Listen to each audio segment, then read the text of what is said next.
Hello and welcome to this 5-part mini-series on emotional intelligence. My name is Deborah McPhillamy and I'm an author and a speaker, and I'm also the founder of the Bears of Blueberry Forest and Teddy's Inc. EQ for Kids. So this 5-part series will give you a little bit more of an understanding and a little bit of insight into your emotions and what it means to be emotionally intelligent. Now, the reason I am so passionate about this subject is that in 2003, I was introduced to emotional intelligence and my life changed exponentially. I cannot even recognize the person I was then to the person I am today. You know, my relationships were always a mess. I'd had 2 divorces, 1 annulment. I was always ill. I was always miserable. It was just, I wasn't a happy person at all.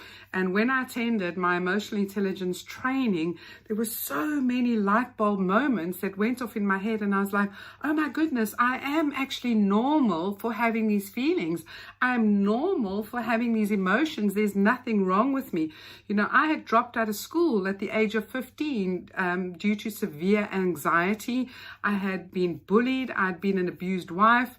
I'd been bullied as an adult as well, and none of that features in my life anymore because of emotional intelligence. As I said, my entire life is completely different, and all because I learned how to understand my emotions, where they came from, what created them, and what they were trying to tell me, so that I knew how to change it, how to heal from it, and how to create the life and the future that I so desperately wanted to have. So this very first video is all about how to explain to you how your brain actually creates emotion.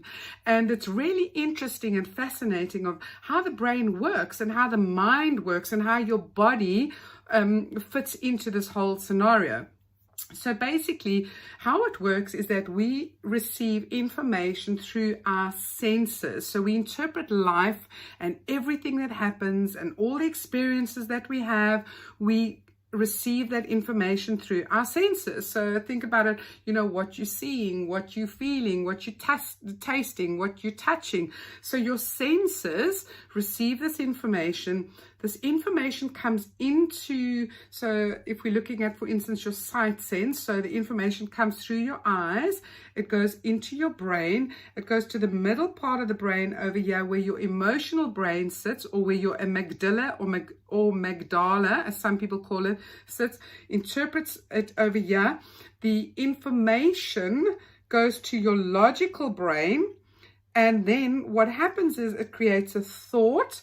The thought creates a feeling, and the feeling creates emotion. Now, emotion is the energy of that feeling. So I just want to explain it again, because sometimes when we are too emotional, or when we operate from our emotional brain, we bypass some of this and then we react on our emotional brain, and we don't wait for it to actually get to our rational brain, and specifically children, because children operate on their emotional brain from the age of 4 right up until the age of 24, 25. So let me just explain that again. So the information of how you experiencing life or an event or whatever's going on comes in through your senses. That information comes in here. It creates a thought. The thought creates a feeling, which is generally felt here in your gut area. And that feeling creates an emotion, which is the energy of how we then decide to act based on that emotion. So often, you know, we have these feelings and emotions and we don't always know where they come from, because the reality is that our emotions are a record of the past. So we often react based on events or trauma or things that might have happened to us in the past. So for instance, if you were a child and you learned how to react to something. So say for instance, your mom had an overreaction when a spider came crawling up to you when you were a little baby, and she had oh my gosh, it's going to bite you, it's dangerous, and she whips you away from the spider, stamps on the spider with her foot, kills it. So you then, as a little baby or a little toddler, think, oh, that's how I'm meant to react towards a spider. So your brain then creates this event, and it creates this visual image of what you are meant to do, the way you are supposed to feel and behave based on that past event. So now, as a 15-year-old or a 16-year-old or a 50-year-old, you have this intense fear towards spiders, and you have the same reaction.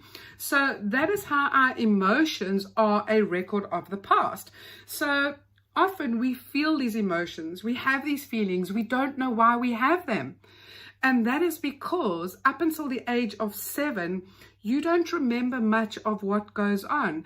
You know, up until 7 years old, you are in a complete different brainwave state. Now, what that means is your brain is open to receive lots and lots and lots of information. It's like you're on download. So if you can imagine you sitting in front of your computer or your TV and you're watching Netflix and you're just downloading lots and lots and lots of videos.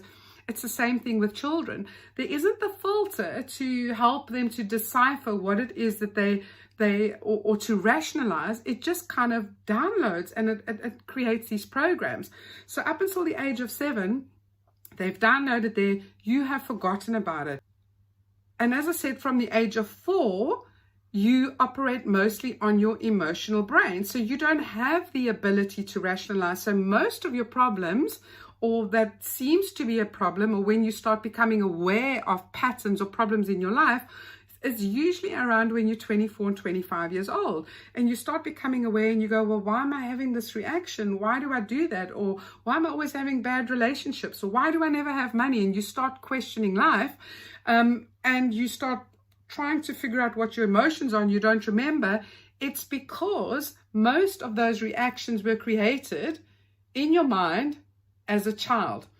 Now, why I'm telling you this is that often we create our identity, or we believe we are people, a certain person, based on how we feel. We kind of go, you know what, this is how I feel, or I feel depressed, or I feel anxious, therefore I am an anxious person. I am a depressed person. I am a failure. I am a loser. I am.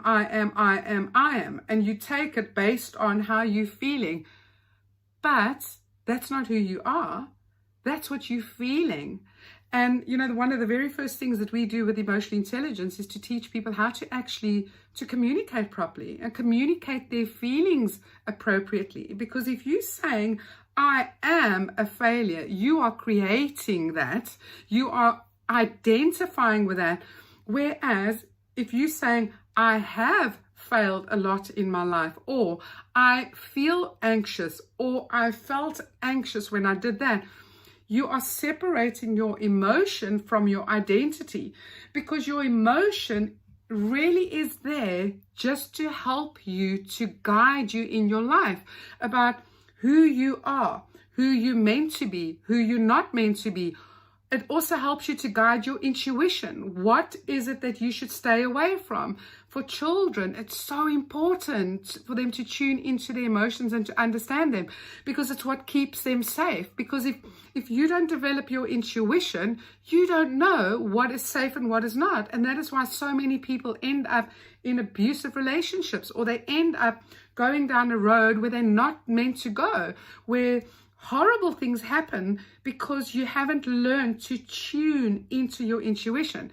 And the thing is, if you haven't developed your emotional intelligence and you don't understand your emotions, it's very hard to develop your intuition, because unless you know what you're feeling and where it comes from and how to label it and how to express it, you cannot differentiate between, for instance, fear and intuition, or anxiety and intuition, because they kind of just all amalgamate into one. So very important for you to learn how to differentiate yourself, your self-image, who you are as a human being from your feelings and your emotions, because you are not your feelings, you are not your emotions. So that is the end of part 1 about how your brain creates your emotions.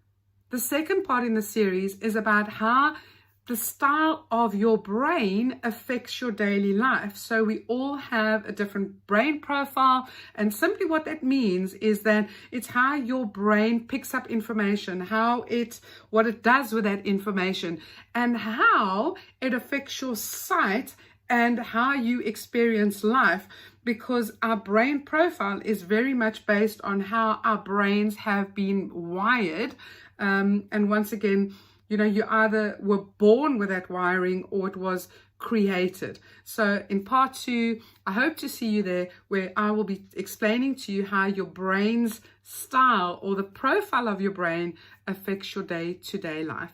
As I said, my name is Deborah McPhillamy, and thank you for joining me, and I hope to see you in the next episode.